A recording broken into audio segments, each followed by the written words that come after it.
an inability to compromise led to the Civil War, and back in the spring, the president said that he thinks that Andrew Jackson could have made a deal to avert the war. What is the compromise that they're talking about? To leave the southern states slave and the northern states free? What was the compromise that could have been made?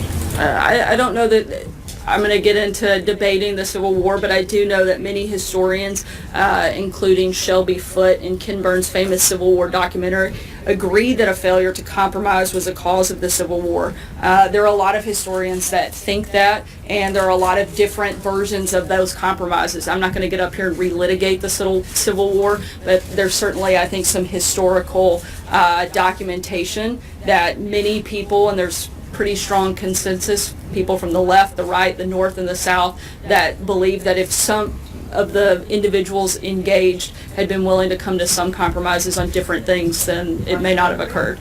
Does the White House at least acknowledge that the Chief of Staff's comments are deeply offensive to some folks and historically inaccurate? No, because as I said before, I think that you can't, because you don't like history doesn't mean that you can erase it and pretend that it didn't happen. And I think that's the point that General Kelly was trying to make.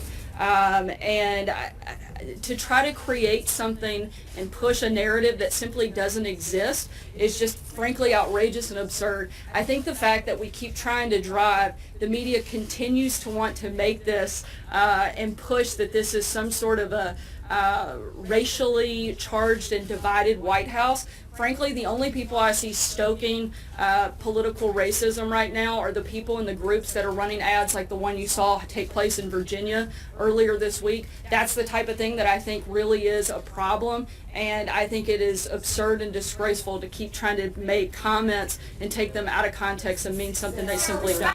So much, guys. Hope you have a happy and safe Halloween. Thanks, guys.